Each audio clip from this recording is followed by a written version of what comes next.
ಬಂಧುಗಳೇ, ಬೆಳೆಗಾರ ಬಂಧುಗಳೇ, ಮಾಧ್ಯಮ ಮಿತ್ರರೇ, ಈ ಹೋರಾಟ, ಈ ಪಾದಯಾತ್ರೆ ಪಕ್ಷಾತೀತವಾಗಿ, ಮೊದಲನೇದಾಗಿ ಹೇಳ್ತಾ ಇದ್ದೀವಿ, ಪಕ್ಷಾತೀತವಾಗಿ ಯಾವಾಗಲೂ ಅಡಿಕೆ ಬೆಳೆಗಾರರು ಪ್ರತಿ ಸರಿ ಸಂಕಷ್ಟದಲ್ಲಿ ಸಿಲುಕ್ತೀವಿ. ನಮಗೇನಾಗಿದೆ, ಈ ಪಾನ್ ಮಸಾಲ ಗುಟ್ಕಾ ಅನ್ಆರ್ಗನೈಸ್ಡ್ ಸೆಕ್ಟರ್ ಇದು ಏನಾರ ತೊಂದರೆ ಆದಂಥ ಸಂದರ್ಭದಲ್ಲಿ ನಮ್ಮ ಅಡಿಕೆ ಮಹಾಮಂಡಲದವರು ಸಾಧ್ಯವಾದಷ್ಟು ಒಳ್ಳೆ ಕೆಲಸ ಮಾಡ್ಕೊಂಡು ಬಂದಿದ್ದಾರೆ. ಕ್ಯಾಂಪ್ಕೋ ಇರ್ಬೋದು, ಮ್ಯಾಮ್ಕೋಸ್ ಇರ್ಬೋದು, ತುಮ್ಕೋಸ್ ಇರ್ಬೋದು, ದ್ಯಾಮ್ಕೋಸ್ ಇರ್ಬೋದು, ಹಿಂಗೆ ಸಂಘ ಸಂಸ್ಥೆಗಳು ಏನು ಒಕ್ಕೂಟ ಮಾಡ್ಕೊಂಡಿದ್ದಾರೆ.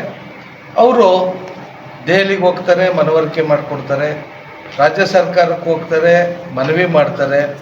ಆದರೆ ನಮ್ಮ ಬೆಳೆಗಾರರು ಬೀದಿಗಿಳಿದು ಹೋರಾಟ ಮಾಡ್ತಾರೆ ಅನ್ನೋ ಒಂದು ವ್ಯವಸ್ಥೆ ಈಗ ನಾವು ಪಾದಯಾತ್ರೆ ಮುಖಾಂತರ ಸರ್ಕಾರಗಳಿಗೆ ಎಚ್ಚರಿಕೆ ಕೊಡೋಂಥ ಕೆಲಸವನ್ನು ಮಾಡ್ತಾ ಇದ್ದೀವಿ. ಆದ ಕಾರಣ ಕೇವಲ ಅಡಿಕೆ ಬಗ್ಗೆ ಅನೇಕ ಚರ್ಚೆಗಳಾಗ್ತವೆ. ಅಡಿಕೆ ನಮ್ಮ ಚನ್ನಗಿರಿ ತಾಲೂಕಿನಲ್ಲಿ ಅತಿ ಹೆಚ್ಚು ಬೆಳೆಗಾರರಿರ್ತಕ್ಕಂಥ ಪ್ರದೇಶ. ಇಲ್ಲಿಂದನೇ ನಾವು ಯಾಕೆ ಪಾದಯಾತ್ರೆ ಮಾಡ್ತಾ ಇದ್ದೀವಿ ಅಂದರೆ, ಇದು ಕೇವಲ ವಾಣಿಜ್ಯ ಬೆಳೆ ಅಥವಾ ಆರ್ಥಿಕವಾಗಿ ನಮಗೆ ಭಾಳ ನಷ್ಟ ಆಗುತ್ತೆ ಅಂತಲ್ಲ, ಸಾಮಾಜಿಕವಾಗಿ ಆರ್ಥಿಕವಾಗಿ ಅಡಿಕೆ ಬೆಳೆ ನಮ್ಮ ಜೀವನದಲ್ಲಿ ಹಾಸುಹೊಕ್ಕಾಗಿ ಹೋಗಿದೆ. ನಾನು ಅಂಕಿಅಂಶಗಳನ್ನ ಒಬ್ಬೊಬ್ಬರು ಒಂದೊಂದು ಥರ ಕೊಡ್ತಾರೆ. ನಿಮಗೆಲ್ಲರಿಗೂ ಗೊತ್ತಿದೆ, ಅಡಿಕೆ ನಾಡು ಚನ್ನಗಿರಿ ಅಂತ ಮೊದಲು ಇದನ್ನು ನಾಮಕರಣ ಮಾಡಿದ್ದೆ ನಾವು, ಅಡಿಕೆ ನಾಡು ಚನ್ನಗಿರಿ. ಯಾಕೆಂದರೆ ಅತಿ ಹೆಚ್ಚು ಪಾರಂಪರಿಕವಾಗಿ ಅಡಿಕೆ ಬೆಳೀತಕ್ಕಂಥ ಪ್ರದೇಶ ನಮ್ಮ ಚನ್ನಗಿರಿ ತಾಲೂಕು. ಇವತ್ತು ರಾಜ್ಯ ವ್ಯಾಪ್ತಿ ವಿಸ್ತಾರವಾಗಿದೆ. ಬರ್ರಿ ಒಂದು ಚೇರ್. ಇವತ್ತು ರಾಜ್ಯ ವ್ಯಾಪ್ತಿ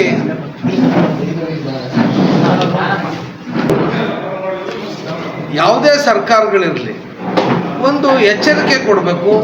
ಅಡಿಕೆ ಬೆಳೆಗಾರರು ಮತ್ತು ಕೃಷಿ ಕೂಲಿ ಕಾರ್ಮಿಕರು ದಂಗೆ ಇದ್ದರೆ ಏನಾಗ್ತದೆ ಅನ್ನೋ ಒಂದು ಸಂದೇಶವನ್ನು ನಾವು ಸರ್ಕಾರಗಳಿಗೆ ಮುಟ್ಟಿಸ್ಬೇಕು. ಆ ಉದ್ದೇಶದಿಂದ ಏನಾಗ್ತದೆ, ನಿನ್ನೆ ನಮ್ಮ ಅರ್ಗ ಜ್ಞಾನೇಂದ್ರ ಅವರ ನೇತೃತ್ವದಲ್ಲಿ ಶಾಂತನಗೌಡರು, ನಮ್ಮ ತಾಲೂಕಿನ ಶಿವಗಂಗಾ ಬಸವರಾಜ್ ಅವರು ಎಲ್ಲರೂ ಹೋಗಿ ಭೇಟಿ ಮಾಡಿದ್ದಾರೆ. ಮನವರಿಕೆ ಮಾಡಿದ್ದೀವಿ ಮುಖ್ಯಮಂತ್ರಿಗಳಿಗೆ ಅಂತ ಹೇಳ್ತಾರೆ. ಆದರೆ ಆದೇಶ ವಾಪಸ್ ತೆಗೆಸ್ಕೊಂಡು ಬಂದ್ರ. ನೀವೆಲ್ಲ ನಮ್ಮ ಕಾರ್ಯಶೈಲಿ ನೋಡಿದ್ದೀವಿ, ನಾವು ಯಾರನ್ನೂ ಹೋಲಿಸೋದಿಲ್ಲ. ಆದರೆ ಆದೇಶವನ್ನು ಏನು ನಮ್ಮ ಖಾದರ್ ಅವರು ಮಂತ್ರಿಗಳು, ಆರೋಗ್ಯ ಸಚಿವರು, ಮುಖ್ಯಮಂತ್ರಿ ಹೇಳಿದರೂ ಕೂಡ ನಾನು ವಾಪಸ್ ತಗೊಳ್ಳೋದಿಲ್ಲ ಅಂತ ಹೇಳಿದ್ದಾರೆ.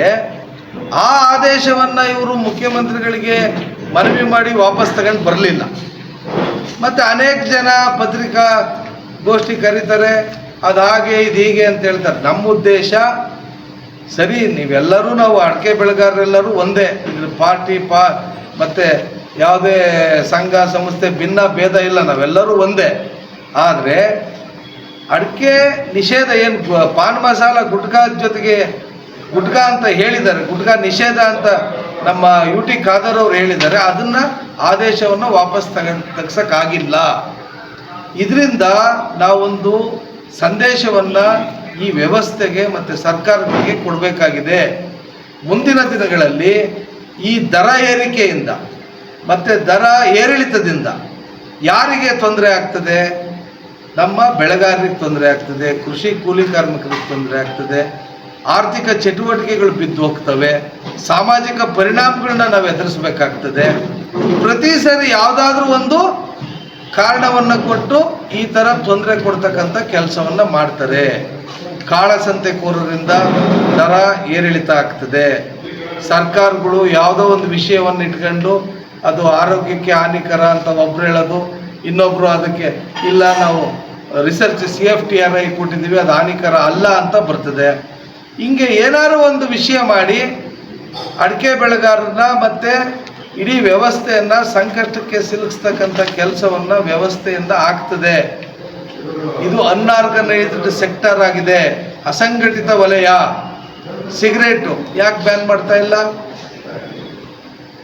ಮದ್ಯಪಾನ ಯಾಕೆ ನೀವು ರದ್ದುಗೊಳಿಸ್ತಾ ಇಲ್ಲ? ಡ್ರಗ್ಸ್ ದಂಧೆ ಅವ್ಯಾತವಾಗಿ ನಡೀತಾ ಇದೆ ಇಡೀ ದೇಶದ ತುಂಬ. ಅದನ್ನು ಯಾಕೆ ನಿಲ್ಲಿಸ್ತಕ್ಕಂಥ ಕೆಲಸವನ್ನು ಉಗ್ರವಾದ ಕಾನೂನನ್ನು ತಂದು ಪ್ರತಿಯೊಬ್ಬರಿಗೂ ಕಾನೂನು ಸುವ್ಯವಸ್ಥೆಯನ್ನು ಇಟ್ಟು ಇವತ್ತು ಯುವಕರು ಅನೇಕ ಜನ ಹಾಳಾಗ್ತಾ ಇದ್ದಾರೆ ಡ್ರಗ್ಸ್ ದಂಧೆಯಿಂದ. ಉಡ್ತಾ ಪಂಜಾಬ್ ನೋಡಿದ್ದೀರಿ ನೀವೆಲ್ಲ, ಇವತ್ತು ಪ್ರತಿ ಊರುಗಳು ಉಡ್ತಾ ಪಂಜಾಬ್ ಆಗಿದ್ದಾವೆ. ಅದನ್ನು ಯಾಕೆ ನಿಲ್ಲಿಸ್ತಾ ಇಲ್ಲ? ಇಸ್ಪೇಟು ಕಾಳಸಂತೆಕೋರರು ಕೆಟ್ಟ ದಂಧೆ ಇದೆ ಅಂತ ಇದು ಬರ್ತದಲ್ಲ ಅನ್ನೋದು ಓಸಿ ಇದನ್ನೆಲ್ಲ ಯಾಕೆ ನಿಲ್ಲಿಸ್ತಾ ಇಲ್ಲ? ಇದನ್ನು ನಿಲ್ಲಿಸ್ಬೇಕು.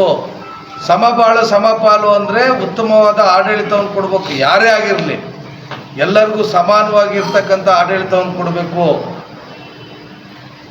ಈ ಎಲ್ಲ ಉದ್ದೇಶಗಳನ್ನ ಇಟ್ಕೊಂಡು ನಾವು ಪಾದಯಾತ್ರೆಯನ್ನು ಜನರನ್ನ ಎಚ್ಚರಿಸ್ತಕ್ಕಂಥ ಕೆಲಸವನ್ನು ನಾವು ಮಾಡಬೇಕು ಅನ್ನೋ ಉದ್ದೇಶದಿಂದ ಜಿಲ್ಲೆಯಾದ್ಯಂತ ಎಲ್ಲ ಮುಖಂಡರುಗಳು ಒಂದಾಗಿ ರೈತ ಒಕ್ಕೂಟ, ಅಡಿಕೆ ಬೆಳೆಗಾರರ ಒಕ್ಕೂಟದಿಂದ ಎಲ್ಲ ತಾಲೂಕಿನ ಮುಖಂಡರುಗಳು ದಾವಣಗೆರೆಗೆ ಪಾದಯಾತ್ರೆ ಹಮ್ಮಿಕೊಂಡಿದ್ದೀವಿ. ಚನ್ನಗಿರಿಯಿಂದ ನಾಳೆ ನಾವು 8 ಗಂಟೆಗೆ ಪಾದಯಾತ್ರೆ ಆರಂಭ ಮಾಡಿ ಮುದ್ದೇನಹಳ್ಳಿ, ಹುಸೇನಹಳ್ಳಿ, ಅಗ್ರಬನ್ನಿಹಟ್ಟಿ, ಹಟ್ಟಿ, ಇರವಡ, ದೇವರಹಳ್ಳಿ ಮಾರ್ಗವಾಗಿ ಸಂತೆಬೆನ್ನೂರಲ್ಲಿ ವಾಸ್ತವ್ಯ ಹೂಡ್ತೀವಿ.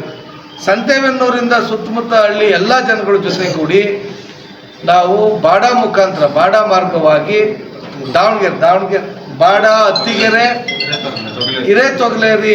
ಹಿರೇತೊಗಲೇರಿಯಲ್ಲಿ ವಾಸ್ತವ್ಯ ಹೂಡ್ತೀವಿ 2ನೇ ದಿನ. 3ನೇ ದಿನ ನಾವು ದಾವಣಗೆರೆ ತಲುಪಿ ಉಗ್ರ ಪ್ರತಿಭಟನೆ ಮಾಡೋರಿದ್ದೇವೆ. ಇದಕ್ಕೆ ನಾವೆಲ್ಲರೂ ಇವತ್ತು ನಾವು ಒಂದಾಗದೆ ಹೋದರೆ, ನಮ್ಮನ್ನು ನಾವು ರಕ್ಷಣೆ ಮಾಡ್ಕೊಳ್ಳದೆ ಹೋದರೆ ಈ ಭಾಗದ ಜನ, ಅಡಿಕೆ ಬೆಳೆಗಾರರಿರ್ಬೋದು, ಕೂಲಿ ಕಾರ್ಮಿಕರಿರ್ಬೋದು, ನಮ್ಮ ತಾಯಂದಿರಿರ್ಬೋದು, ನಮಗೆ ಭವಿಷ್ಯವಿಲ್ಲ. ಇದರಲ್ಲಿ ಯಾವುದೇ ರಾಜಕೀಯ ಇಲ್ಲ. ನಾವೆಲ್ಲರೂ ಒಗ್ಗಟ್ಟಾಗಿದ್ದೀವಿ. ನಮ್ಮ ಅಡಿಕೆ ಸುದ್ದಿಗೆ ಬಂದರೆ ಬಿಡಲ್ಲ. ಇದರಲ್ಲಿ ಯಾವುದೇ ಪಾರ್ಟಿ ಪಕ್ಷ ಭಿನ್ನ ಏನೂ ಇಲ್ಲ. ನಾವೆಲ್ಲರೂ ಒಂದೇ. ನಾವೆಲ್ಲರೂ ಒಟ್ಟಾಗಿ ವ್ಯವಸ್ಥೆ, ಯಾರು ನಮಗೆ ತೊಂದರೆ ಕೊಡಕ್ಕೆ ಬಂದರೆ ಒಟ್ಟಾಗಿ ನಿಲ್ತೀವಿ, ಉಗ್ರವಾಗಿ ಪ್ರತಿಭಟನೆ ಮಾಡ್ತೀವಿ ಅನ್ನೋ ಸಂದೇಶವನ್ನು ನೀವೆಲ್ಲರೂ ಸೇರಿ ಕೊಡಬೇಕಾಗಿದೆ. ಕೇವಲ ನಾವು ಮಾಮಂಡಲ ಮಾಡ್ತಾರೆ ಅಂತ ಬಿಡಬಾರ್ದು. ನಾವು ರೈತರು ಬೀದಿಗಿಳಿದಾಗ ಮಾತ್ರ ಇನ್ನೊಂದು ಸಾರಿ ನಮ್ಮ ಅಡಿಕೆ ಸುದ್ದಿ ಬರೋದಿಲ್ಲ. ಇದೆಲ್ಲರಿಗೂ ಮನವಿ ಮಾಡ್ತಾ ಇದ್ದೀವಿ. ದಯಮಾಡಿ ಕೈ ಮುಗಿದು ಕೇಳ್ಕೊಳ್ತಾ ಇದ್ದೀನಿ, ಇದು ನನ್ನ ಒಬ್ಬನಿಗೋಸ್ಕರ ಅಲ್ಲ. ನಾವೆಲ್ಲ ಅಡಿಕೆ ಬೆಳೆಗಾರರು ಈ ಭಾಗದ ವ್ಯವಸ್ಥೆ ಸದೃಢವಾಗಿರಬೇಕು, ಸ್ವಾಸ್ಥ್ಯವಾಗಿರಬೇಕು ಅಂತ ಹೇಳಿದರೆ ನಾವೆಲ್ಲರೂ ಪಾದಯಾತ್ರೆಯಲ್ಲಿ ಪಾಲ್ಗೊಂಡು ಈ ವ್ಯವಸ್ಥೆಗೆ, ಸರ್ಕಾರಗಳಿಗೆ ಎಚ್ಚರಿಕೆಯನ್ನು ಕೊಡ್ತಕ್ಕಂಥ ಕೆಲಸವನ್ನು ನೀವೆಲ್ಲರೂ ಸೇರಿ ಮಾಡೋಣ ಅಂತೇಳಿ ನಿಮ್ಮೆಲ್ಲರಿಗೂ ಮನವಿ ಮಾಡ್ತಾ ಇದ್ದೇವೆ.